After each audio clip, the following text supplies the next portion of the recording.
In this video, I would be explaining some questions based on ratio. First question, express 60:72 in its simplest form. So these type of questions are very common when a ratio given to us in the question is not in simplest form. So how do we do it? We first find the HCF of the two terms in the ratio. So HCF of 60 and 72 is 12. After getting the HCF, what are we going to do is, we'll divide 60 as well as 72, both of them by 12. So we get 60 divided by 12 is 5 and 72 divided by 12 is 6. So answer is 5:6. So 60:72 in its simplest form is 5:6. Second question, find the ratio of the following in the simplest form. So first one is 75 paisa to 3 rupees, 48 minutes to 1 hour, 2 dozen to 3 scores. So we could see in all the three parts the units are different. So firstly we have to make the units same. So let's see that. 75 paisa to 3 rupees. So I'm going to convert this rupees to paisa. So what I get, we know 1 rupee is 100 paisa. So 3 rupees would be definitely 3 into 100. So we get 300 paisa. Now the ratio becomes 75 paisa is to 300 paisa. That is 75 is to 300. So this ratio is not in simplest form. So we have to convert it into simplest form by finding the HCF, which is 75. Both the terms will be divided by the HCF 75 and we get 1:4 as the final answer. Next part, 48 minutes to 1 hour. Again the units are different. So I would be converting 1 hour to 60 minutes. So the new ratio will become 48:60. So this one is also not in simplest form. We'll find the HCF of two terms, which is 12. So 48 divided by 12 and 60 divided by 12 gives me the ratio as 4:5. So this is the answer. This is the simplest form of the given ratio. 2 dozen to 3 score. So these questions become easier when you know the meaning of dozen and scores. Definitely the units are different. So we have to convert them first. So 1 dozen is count of 12. So 2 dozen would be 24. 12 into 2 is 24. This is how we get. And 1 score is count of 20 is called as 1 score. So this one is something new, I guess. So 3 scores would be 3 into 20. So this becomes 60 now. So the ratio could be written as now 24:60. And we could see it is not in simplest form and we know how to get it in simplest form. By finding the HCF of 24 and 60, we get 12. And then 24 and 60 would be divided by 12 and we get 2:5 as the answer. Third question. Margaret works in a factory and earns 955 per month. She saves 185 per month from her earnings. Find the ratio of her savings to her income. Second one is her income to her expenditure. Third one, her savings to her expenditure. So expenditure is something which is not given in the question. Savings are given, which is 185. Income is also given, how much money she is earning. That is her income. So how do we find out expenditure?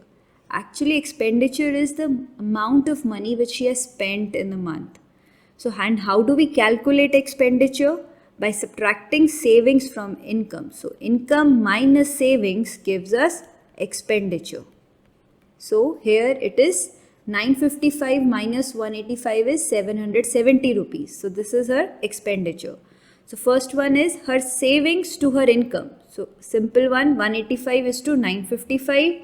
This ratio is not in simplest form. We'll divide it by the HCF, which is 5. So we get 37 is to 199. Second part, her income to her expenditure. Now we know the expenditure. So income is 955 is to 770. So this is definitely not in simplest form. So HCF of both the numbers is 5. After dividing both the terms by 5, we get 191 is to 154 as the answer.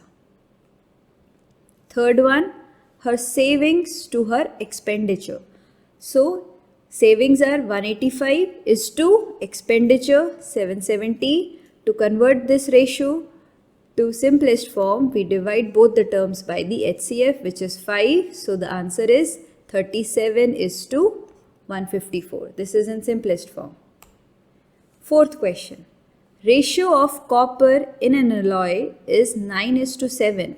So basically alloy is a mixture of two elements. So here the two elements are copper and zinc, which are in the ratio 9 is to 7. So copper is 9. Here copper is written first. So that means copper is 9 and zinc would be 7. If the weight of zinc in the alloy is 14 kg, now the weight of zinc is given directly, find the weight of copper. Okay. So if we know the ratio of both of them, we can do this question. So ratio is 9 is to 7. So if the weight of zinc is 7 kg, because 7 is given for zinc, here that is why we are taking as 7 kg, then the weight of copper would be this 9 kg. So if the weight of zinc is 1 kg, then the weight would be 9 upon 7, simple, because we are calculating it for 1 kg. But in the question it is weight of zinc is for 14 kg, then the corresponding weight of copper would be 9 upon 7, which is the weight for 1 kg of zinc, into 14, which has been asked here. So this becomes 1s, 2s, so 9 into 2 is 18. So this is our answer, 18 kg. If we have 14 kg as zinc, then the copper would be 18 kg to maintain that 9 is to 7 ratio. Fifth question. Which ratio is larger, 3 is to 4 and 9 is to 16? So this question involves 3 steps. First one is we'll write down the ratio in the fraction form.